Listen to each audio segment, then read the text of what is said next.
दारू प्यायल्यामुळे कर्करोग होऊ शकतो, त्यामुळे दारूच्या बाटल्यांवर इशारा देणारे लेबल्स लावण्याची याचिका मुंबई उच्च न्यायालयामध्ये दाखल करण्यात आली आहे। केंद्र सरकार, राज्य सरकार, भारतीय अन्न सुरक्षा विभाग यांना लेबल लावण्याचे निर्देश द्यावेत, या संदर्भात याचिकेमध्ये नमूद करण्यात आले। देशभरातील प्रसिद्ध मंदिरामधील व्हीआयपी दर्शनाविरोधात याचिका करण्यात आलेली आहे आणि त्या याचिकेवर आज सुप्रीम कोर्टात सुनावणी होणार आहे। व्हीआयपी दर्शन शुल्क बंद करण्याची मागणी याचिकेद्वारे करण्यात आली आहे। मंदिरामध्ये ताबडतोब दर्शन घेण्यासाठी व्हीआयपी दर्शन शुल्क आकारल्यामुळे इतर भाविकांच्या मूलभूत अधिकारांचं हनन होत असल्याचा आरोप या याचिकेत करण्यात आला आहे। कुंभमेळ्यातील चेंगराचेंगरीनंतर उत्तर प्रदेश सरकारला खडबडून जाग आली। कुंभमेळ्याला येणाऱ्या भाविकांसाठी आता व्हीव्हीआयपी पास रद्द करण्यात आलेले आहेत, तर वाहनांना सुद्धा प्रवेश बंदी करण्यात आली आहे। यासाठी 5 उपाययोजनांची आखणी झाली आहे। संपूर्ण कुंभ परिसर हा नो व्हेकल झोन घोषित करण्यात आला आहे।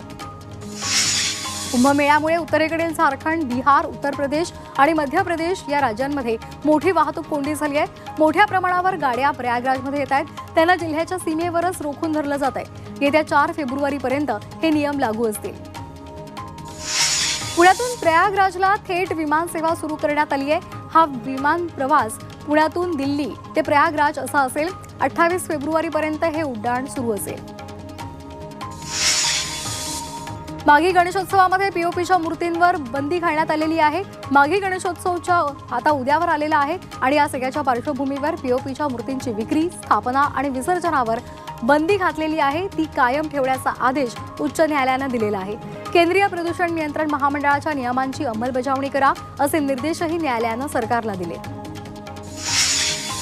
बंदी असतानाही पीओपीची मूर्ती बनवणाऱ्या मूर्तिकारांना हायकोर्टाने सुनावले। वारंवार आदेश देऊनही मूर्तिकारांनी पीओपीची मूर्ती तयार करणं का थांबवलं नाही असा जाब विचारत न्यायालयाने मूर्तिकारांना फटकारले। मुंबईच्या कांदिवलीमध्ये समतानगरमध्ये माघी गणेशोत्सवानिमित्तानं गणरायाचं आगमन झालंय। कांदिवलीच्या इच्छापूर्ती बाप्पाचं ढोल ताशाच्या गजरात जल्लोषात स्वागत झालं। तसंच कांदिवली इच्छापूर्ती गणेश मंडळाकडून प्रति प्रयागराज कुंभमेळा आणि काशी मंदिराचा देखावा साकारण्यात आलाय। ईपीएफओनं आपल्या सदस्यांना दिलासा देण्यासाठी एक नवीन नियम जारी केलेला आहे। खासगी माहिती अपडेट करण्यासाठी प्रोसेस आणखी सोपी करून दिली जाईल। या निर्णयामुळे पेंडिंग रिक्वेस्ट असलेल्या 3.9 लाख सदस्यांना लाभ मिळणार आहे। सदस्य कोणतेही दस्तावेज जमा केल्याशिवाय आपली खासगी माहिती एडिट करू शकणार आहेत। अंबरनाथमध्ये जेसीबीच्या सहाय्याने झाड पाडत असताना मोठी दुर्घटना घडली आहे। गॅस एजन्सी कर्मचाऱ्याच्या डोक्यात हे झाड पडल्यामुळे कर्मचारी गंभीर जखमी झालाय। तसंच हे झाड पडल्यामुळे अनेक गाड्यांचंही नुकसान झालंय। तरीही झाड पाडणाऱ्या बिल्डरवर अद्याप पालिकेने कारवाई केलेली नाही। भिवंडी तालुक्यातील येवर पांजळपोळ ते सावध नाका या रस्त्यावर मोठ्या प्रमाणात वाहतूक कोंडी होते। या ठिकाणी मोरवी बांधण्याचं काम सुरू असल्यामुळे ठेकेदारांना रस्त्यावर वाहनांसाठी एकेरीच पर्यायी रस्ता उपलब्ध करून दिलाय, त्यामुळे प्रचंड वाहतूक कोंडीचा सामना प्रवाशांना करावा लागतोय।